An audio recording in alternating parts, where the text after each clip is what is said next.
a show, very entertaining. Hey guys, welcome back to my channel.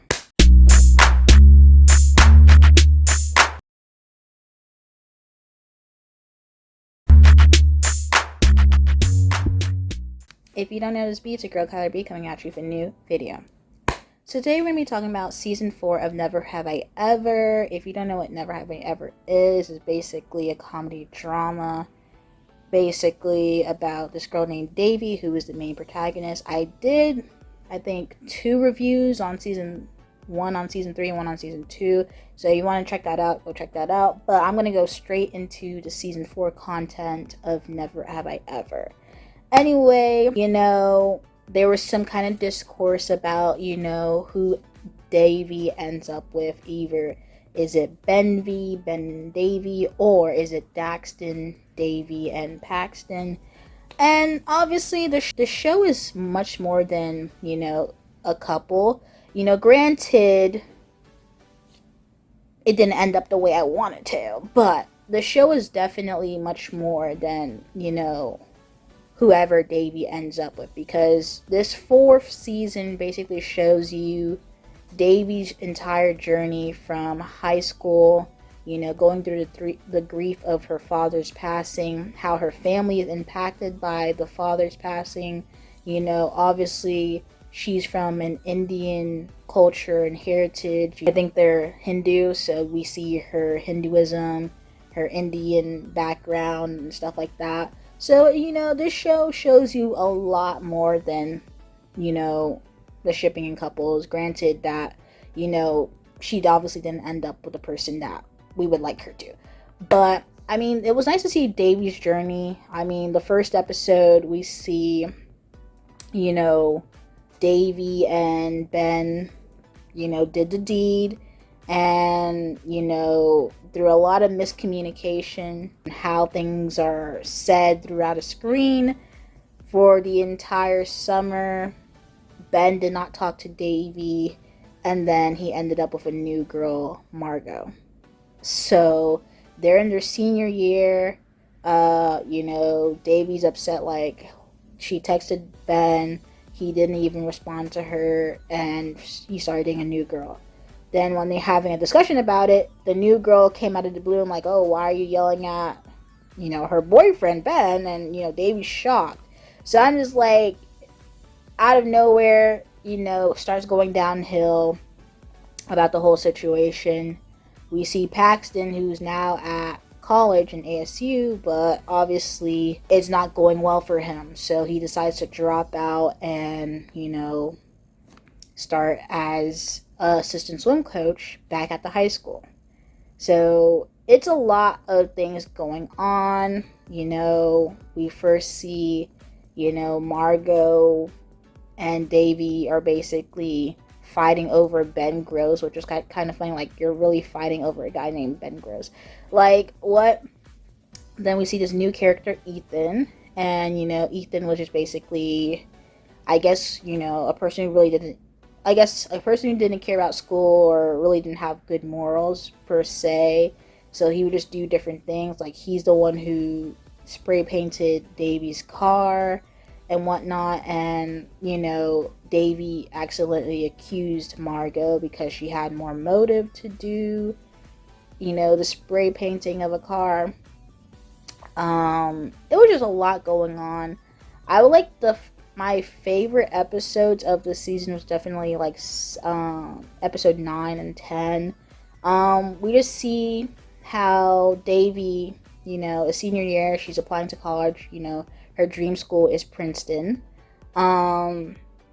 So she's basically on the roll. She has a good resume. Her high school resume is very well, and everything. But I think the biggest thing about this season was, Davy in college. And Davy really made the decision to not have a backup plan. So she decided to apply to Princeton. She didn't get in for early decision. She was deferred. And then she became waitlisted. And she only applied to other Ivy Leagues.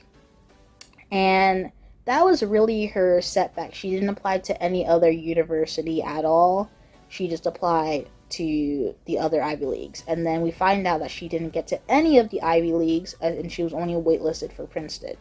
So her only other option was to write another essay, basically talking more about herself.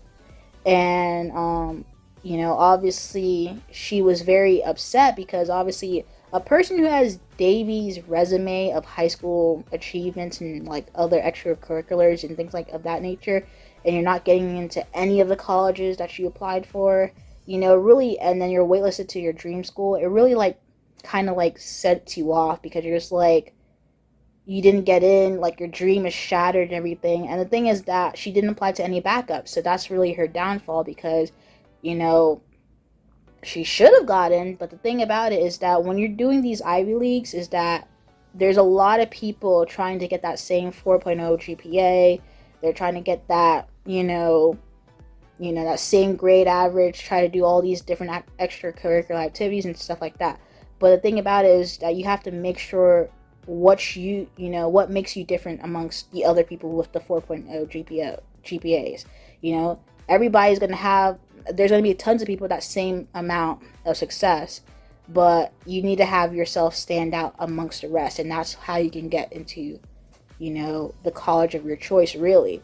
And that's what the supplemental essay that, the Princeton representative basically was telling her to do. Like, it's a slim chance, but it's really helpful if you would do that to really speak about yourself and speak about your journey and who you are. So Davy's basically, she was, upset. She didn't even feel like doing that because she's just like, after everything that she's done to reach to this point, why would I even want to write another essay? So she obviously, she lied to her mom because she said she got into every Ivy League, which wasn't untrue. The lie spread because the mom told the other mom, told the school, and then everybody was thinking that she got into every Ivy League when she basically got into nowhere. So that was a big thing for a time, but the truth got out because somehow Eleanor is always the one like spilling Davy's tea to Ben. Like she did it at the prom, I think at the end of season 2 into season 3. She did it at that prom or that, party, whatever.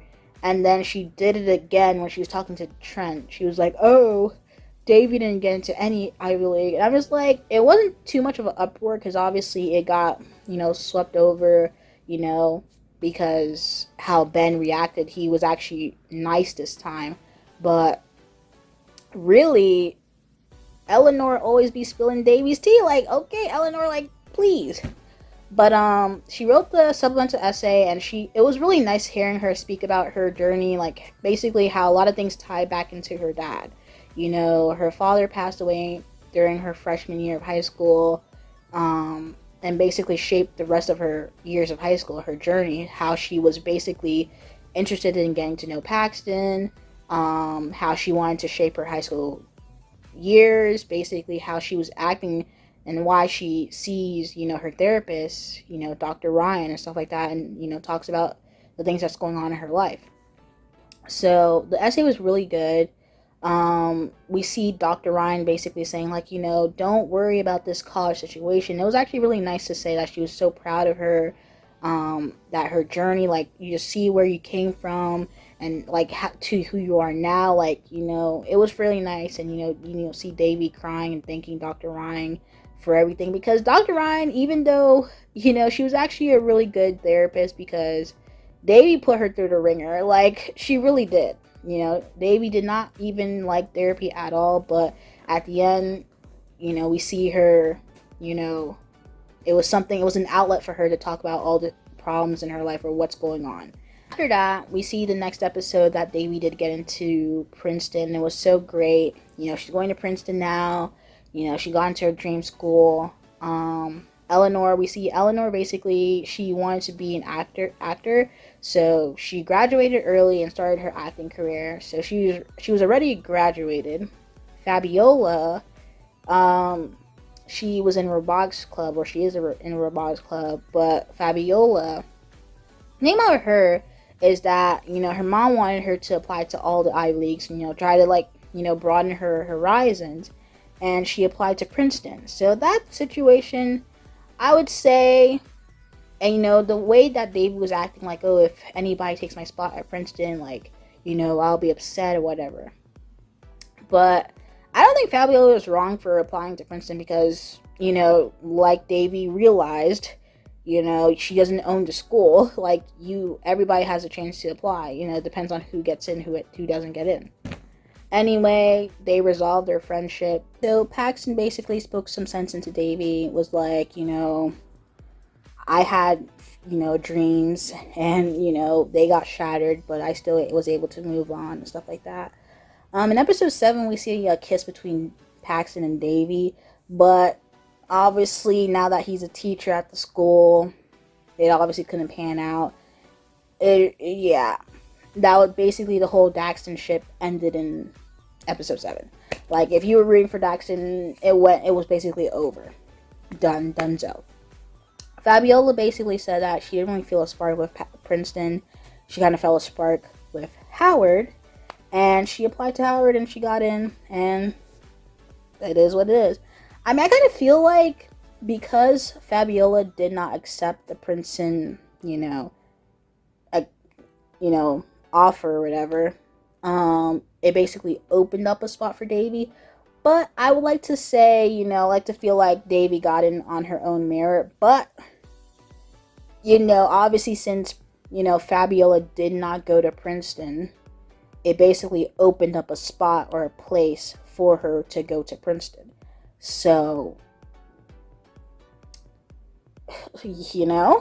But anyway, we're glad for Davy for getting into Princeton. We're glad for her journey. The last episode, we see, Davy's mom, is dating again, which is a big thing because she was a widower. We see, Patty, her grandmother, she gets married to Len. They have a big wedding. Davy was kind of scared of traveling from California to New Jersey, and like it's a big thing. And obviously she didn't want to leave the house that her dad, her father was in. That's a big thing, like, having the ability to move on and stuff like that was a big situation. So she was going through it. I think, her mother as well, Nalani, was also going through it as well.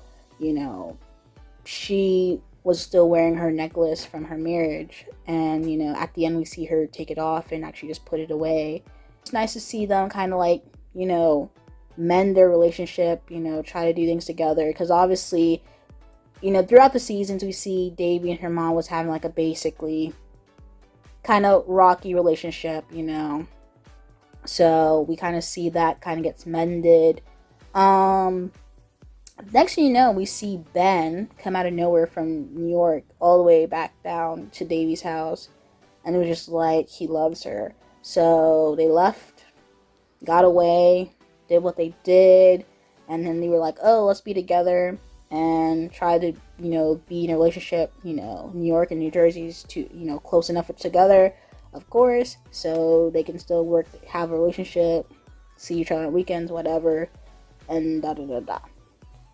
Anyway, kind of ends with them just laying in the bed, eating popcorn, showing that they're in a relationship. But this show is actually pretty good.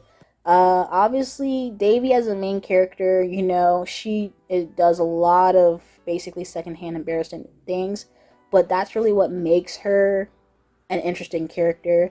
It was nice to see Eleanor and Fabiola basically like thank her for the high school experience that they had, because they were trying to find out what time as friends to hang out with each other, because they're all going to different different colleges. They're all going, Davy's going to Princeton, Fabiola's going to Howard, and then Eleanor is doing an actress, like she's being an actor. And so they're trying to find time for each other, like Thanksgiving, Christmas, spring break, summertime. So they're just like, do we have to wait a year to see each other? So it depends. Like, really, if you find time within your schedule, they'll sometime probably pop up. It was a nice 4th season. It was a nice, basically, ribbon onto the entire series. yeah, it was very enjoyable. We see Paxton in the relationship with, I think, Lindsay. I forgot her last name, but you know, we see Davy kind of thanked him for being a good friend and stuff like that. Because Paxton really was a good dude. Like I just feel like the whole Ben and Davy thing, like it could have went to a different person, but I think, you know, Miss Mindy, she likes a really good enemies to lovers type situation because, you know, they talk about being nemesis and whatnot, and it's like it was never appealing to the audience at all. That relationship was never appealing to the audience. Like him calling her David, but then we see, you know, Paxton call Davy Little D. Like, I guess you can chalk it up to it being like a nickname for each other, but it was very much giving. No, it was like, no, it was not giving anything at all. But to be honest, at the end, they look nice together. They look very well suited together at the end. So we'll just give it up to that because at the end of the day, it is what it is. I mean, Ben and Davy, it is what it is. Okay, it was a very nice season. You know, you know, people who were rooting for Davy by herself, she did what she did. She did the thing. She graduated high school, valedictorian, got into her dream school. You know, even with all the ups and downs in her life, she did it. So I'm just like, you know, she did the thing. You know, we see the journey that everyone in her family had to make, her cousin, her grandmother, her mother, you know, to new beginnings that they're basically are doing, you know. So, like, who would know Davy's grandmother would be marrying over again after how many years she's been a widow? You know, Davy's mom is dating again. Like, who would, you know what I'm saying? Who would thought in season 1 that would have happened, you know? But yeah, this was a good 4th season. Very much enjoyable. I mean, we see John McEnroe say for now, so we don't know if there's going to be another season or another something on it to see what's going on with them. But this was Never Have I Ever season 4. What are your thoughts on it? Basically, like, I'm happy for Davy because in the end, she was able to get what she wanted, and she was able to grow, have growth. We've seen the growth that she made throughout the entire 4 seasons, and it was very nice to see. It was a very good story arc that we see. But anyway, guys, if you like this video, like the video, comment down below, let me know your thoughts, comments, concerns, and yeah, not subscribed to my channel, subscribe. Anyway, thank you guys for watching this video. Peace.